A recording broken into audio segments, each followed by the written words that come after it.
দেশের উত্তরের হিমালয় কন্যা পঞ্চগড়ে হেমন্ত বিদায় না নিতেই বিরাজ করছে শীতের আবহ।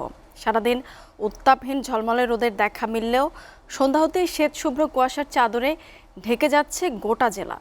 সকাল ৯টা পর্যন্ত কুয়াশাচ্ছন্ন ছিল গোটা জেলা। একই কারণে ভারী যানবাহনগুলোকে হেডলাইট জ্বালিয়ে চলাচল করতে দেখা গেছে। তেঁতুলিয়া আবহাওয়া পর্যবেক্ষণ কেন্দ্র জানিয়েছে, গতকাল জেলার তেঁতুলিয়া সর্বনিম্ন 15.7 ডিগ্রি সেলসিয়াস তাপমাত্রা রেকর্ড করেছে। আজ সকালে 13.7 ডিগ্রি সেলসিয়াস তাপমাত্রা রেকর্ড করেছে পর্যবেক্ষণ কেন্দ্রটি।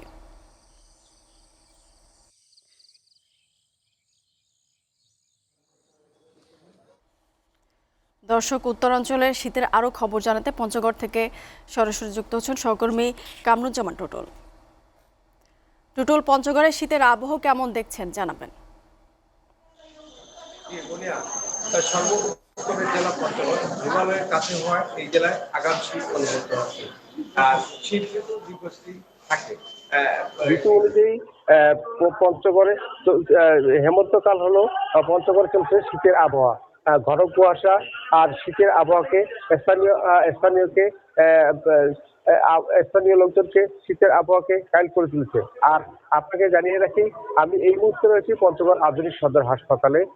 হাসপাতালে থাকা শীতজনিত রোগীর সংখ্যা ক্রমান্বয়ে বাড়তেই থাকতেছে। আমি কথা বলেছিলাম শিশু বিশেষজ্ঞ চিকিৎসক ডাক্তার আবু সায়েমের সাথে। তিনি আমাকে জানিয়েছেন, জেলায় দিন এবং রাতের তাপমাত্রা তফাৎ হওয়ায় শিশু ও বয়োবৃদ্ধরা ঠান্ডাজনিত কারণে প্রতিনিয়তই এর সংখ্যা বাড়ছে। কথা বলছিলাম তেঁতুলিয়া আবহাওয়া পর্যবেক্ষণ কেন্দ্রের ভারপ্রাপ্ত কর্মকর্তা রাসেল শাহর সাথে।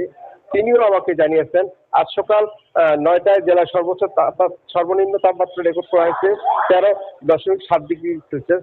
অর্থাৎ গতকাল ছিল 15.7 ডিগ্রি সেলসিয়াস। ক্রমান্বয়ে এই তাপমাত্রা কমতে আসছে। আপনাকে জানিয়ে রাখি, পঞ্চগড় ভৌগোলিক কারণে শীতের অনেকটা বেশি। এর আগে জেলার তাপমাত্রা 3 ডিগ্রি সেলসিয়াসে নেমে আসছিল, আবার আসার রেকর্ড আছে। এবার ঠিক কত ডিগ্রি থাকবে নিশ্চিত করে না বললেও একাধিক শৈত্যপ্রবাহ বইবে বলে তিনি আমাকে জানিয়েছেন।